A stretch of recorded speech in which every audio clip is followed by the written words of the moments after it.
اللہ سے اگر کچھ مانگنا ہے تو نبی کے عشق کا ایک ذرہ مانگو. اس ذرے نے کسی کو ابو ذر بنایا, کسی کو ذوالنورین بنایا. یہ ذرہ آفتاب بناتا ہے. اللہ سے مانگو تو نبی کے عشق کا ایک ذرہ مانگو, اور اگر سوز مانگنا ہے تو ابو بکر والا مانگو, مولا علی والا مانگو. کبھی اقبال کہتے ہیں مالک تڑپنے پھڑکنے کی توفیق دے, دل مرتضیٰ سوز صدیق دے. کتنا قاداور شخص ہے, ذرا ان کا تقوی تو دیکھیے. آپ فرماتے کاش کہ میں ایک پرندہ ہوتا, ایک شجر سے اڑتا, دوسرے کی ٹہنی پہ بیٹھ جاتا, تاکہ میں قیامت کے حساب سے بچ جاتا. کبھی کہتے کاش کہ میں ایک سوکھی ہوئی لکڑی ہوتا اور لوگ اس کو جلا دیتے, میں خاک کا ڈھیر بن جاتا. عمل کر کے ڈرنے کا نام تقوی ہے. 39 لوگ ایمان لائے, 40واں جوان ایمان لاتا ہے. نعروں کی گونج میں اس کا استقبال ہوتا ہے.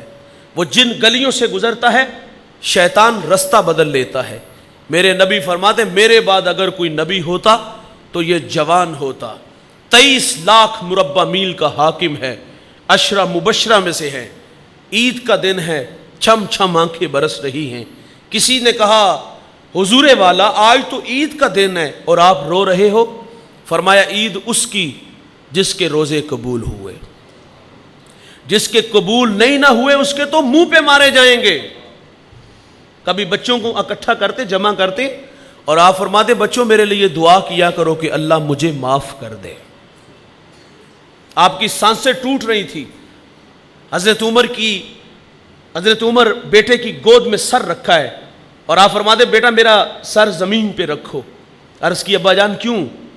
تو آپ فرماتے میں اپنا چہرہ مٹی میں ملنا چاہتا ہوں تاکہ میرے خدا کو میرے حال پہ رحم آ جائے. کتنے قاداور لوگ ہیں. حذیفہ بن یمان یہ حضور کے رازدان ہیں. حضور جو کان میں بات کہتے حذیفہ کے کان میں کہتے.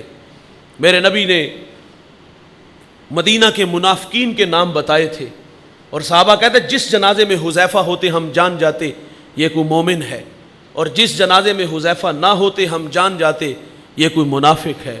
حضرت عمر کا دور ہے اور آپ حذیفہ بن یمان کو بلاتے ہیں اور فرماتے حذیفہ میں تمہیں خدا کا واسطہ دے کے کہتا ہوں حضور نے جو تمہیں منافقوں کے نام بتائے ہیں ان ناموں میں کہیں عمر کا نام تو نہیں آتا. یہ ہے ان لوگوں کی کیفیات. حضرت حنظلہ رضی اللہ تعالیٰ عنہ ایک دن حضور کی خدمت میں حاضر ہوئے اور عرض کرتے حضور حنظلہ منافق ہو گیا. کسی کو نہیں کہا کہ فلاں منافق ہوا ہے. جب کسی کی طرف ایک انگلی کرتے تو 4 اپنی طرف ہوتی ہیں. ہم نے ہمیشہ دوسروں کی پگڑیاں اچھالی, کسی کو بدعتی, کسی کو مشرک کہا, کسی کی عزت پہ ہاتھ ڈالا. ہم اپنی آخرت کے بارے میں نہیں سوچتے, ہمیں دوسروں کا حساب لگانے کی عادت ہے. حضرت حنظلہ عرض کرتے حضور حنظلہ منافق ہو گیا. فرمایا کیا ہوا؟ عرض کی کہ حضور جب آپ کی خدمت میں ہوتے ہیں تو کیفیات کا ایک جہان ہوتا ہے, اور جب یہاں سے چلے جاتے ہیں تو وہ کیفیت نہیں رہتی. تو حضور فرماتے یہ وقت کی بات ہوتی ہے, اس میں منافقت کی کوئی ایسی بات نہیں. یہ ان کی کہانیاں ہیں. سعدی شیرازی کہتے ایک شخص اللہ کے گھر میں سنگریزوں کے پر سر رکھ کے رو رہا تھا, اور کیا کہتے اللہ مجھے قیامت کو اندھا اٹھانا, مجھے لوگوں کے سامنے شرمندہ نہ کرنا. یہ درد میں ڈوبی ہوئی آواز کسی گناہگار کی تھی, کسی اوگن ہار کی تھی. کوئی میرے جیسا نالائق یہاں سے گناہ اٹھا کے 7 سمندر پار گیا اور کیے جرم یاد آئے تو رونے لگا. سعدی کہتے گدھا اگر عاجزی کرے تو اس کی عاجزی نہیں ہوتی, عادت ہوتی ہے.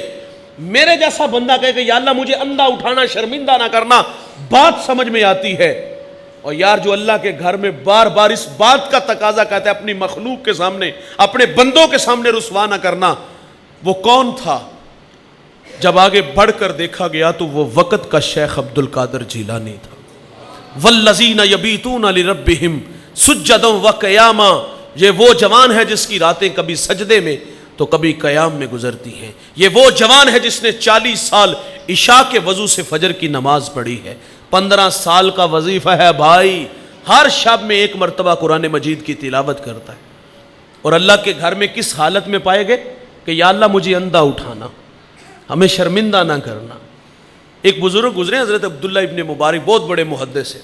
طواف کعبہ